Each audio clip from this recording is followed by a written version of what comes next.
have, let's see, what else we have? We have the head of the DeSoto ISD out-of-school time program, after-school program, and we have an assistant principal from an elementary school in Plano. And you guys will have to introduce yourselves, but we have great prize and your handouts. So we've got a mic here. Do you have a mic on? Okay, thank you. Okay, I hate microphones. I'm a really loud talker, so I'm going to dial it down.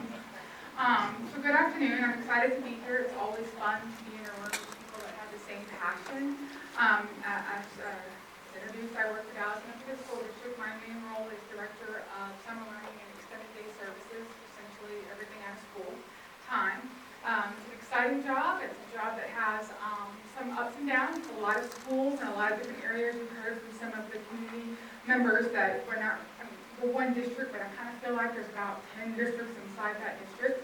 So I'm very passionate about this topic. And it's interesting, you spoke about how you need to get district people, parents, you need to get campus people, and we have that here. We have district level personnel working with after school programs, we have an administrator on campus, and then a couple of parents. I think we're going to get some really neat perspectives.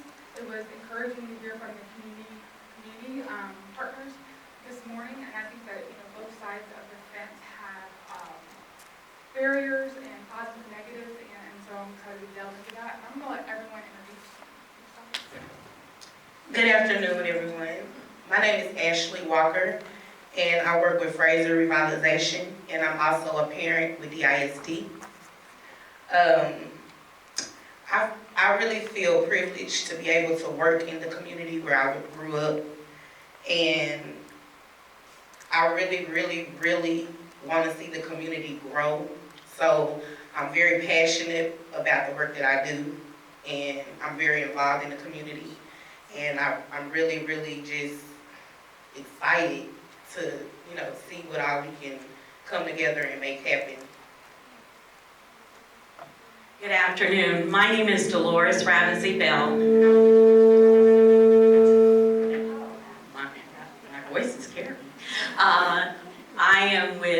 I'm the director over the After School and Curriculum Development Department for DeSoto Independent School District. I operate a $1.6 million grant under the U.S. Department of Education, or 21st Century After School Programs. We are an ACE program. I'm not new to this. I started with the original 21st Century program back in 1998, so I'm telling my age.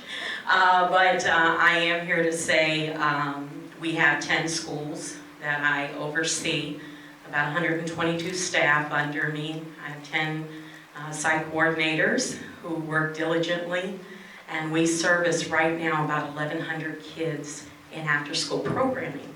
So there are challenges, as Crystal stated, but the key is definitely working together. I think more importantly, principals, superintendents, teachers, parents buying in to what the purpose of after-school programming is really about. That is a key. Good afternoon, everyone. My name is Maria Ortiz, and I am a parent of the ISD students. I also have more than 12 years attending an after-school program with kids. And I am part of Gloria's program. That's why she invited me over here. But I'm here because I want to give my perspective about me as a parent. And I'm Deborah Bonner. I'm an assistant principal at Plano ISD at Shell Elementary, and I'm just here to talk about the after-school programs we have on our campus and the different challenges we might face with those.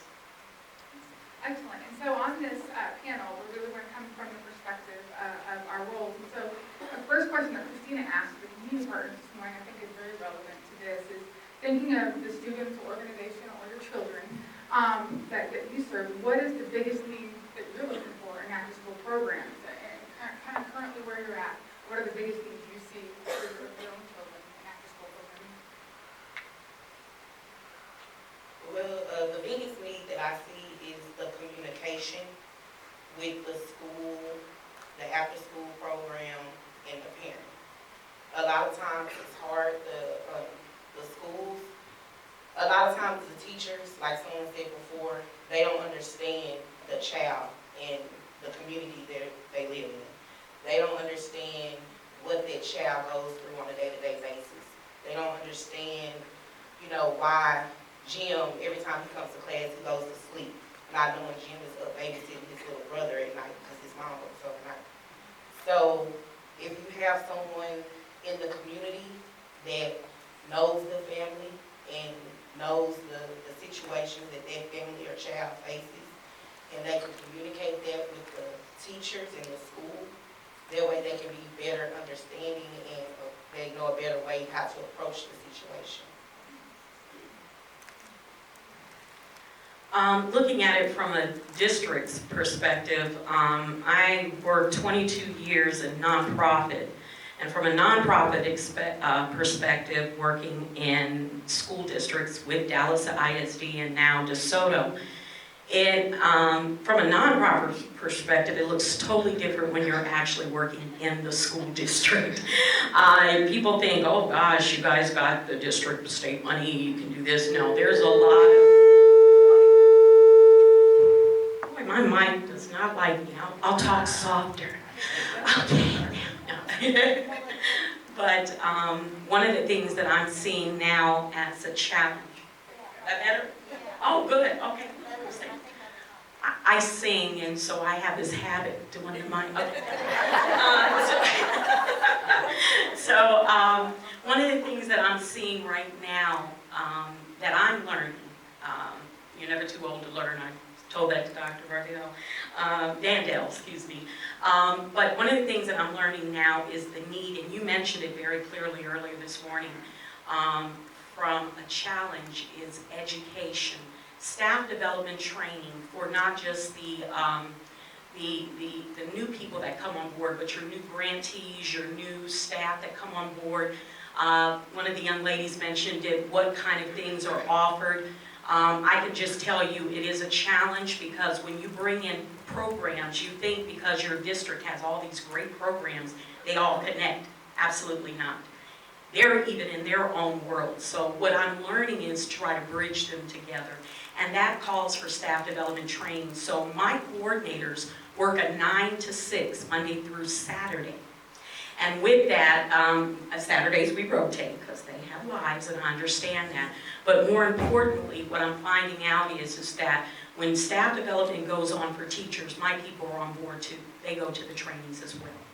In order to understand STAR testing, resource guides, training and curriculum development, lesson planning in a classroom to make your after-school program effective, they've got to know the language too.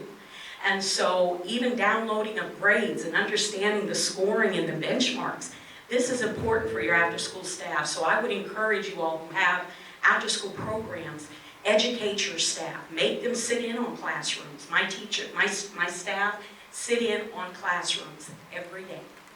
They meet with teachers every week. They have an IC coordinator at each campus. We talk about grades. I have to educate my people, and the best way to educate is put them in the spot. So that way you align with what goes on in the day into the after-school piece, and it's more effective. But that's a challenge still, so we're keeping it going.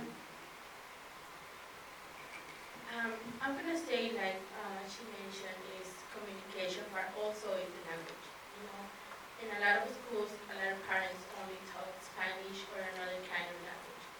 And it's a big, big barrier there for us, like the parents, because sometimes we tell our children to interpret us with the teachers. And it's hard for them and hard for us because sometimes they understand, but they don't tell you the truth. Believe me, they don't tell you the truth. They always tell you what is better for them. And that's why they are in behind. We figured out something different than the teacher is telling them to tell us. So for me, I can say is the language, the communication, that help to know the community every day. Sometimes we only know the children, but the doctor mentioned before, we don't know the family around. We focus on the children, but we don't focus on the family. And this is happening in a lot of the parents. Because it happened to me that way. That's why when I found this after school program when I attend, my mind opened because I wasn't speaking any English at all. So they helped me to teach me to help my children. Like what I told you, they didn't tell us the truth. I think in my district, what I see as a big need is affordable after-school programs for those kids. You know, some of the neediest kids who would benefit mostly from a chess club or a coding club. Their parents can't afford to send them to those activities. So, you know, I'd love to see us build some more resources for scholarships for those kids who could really benefit the most from it to be able to participate. I think it's an interesting perspective that I want to point out. We've got Plano ISD, DeSoto, and Dallas ISD, just completely different sizes and types of districts. I know Plano is a fee-based after-school program. Yes. And then at DeSoto, they've got the Century 21, so they're able to do that at no cost.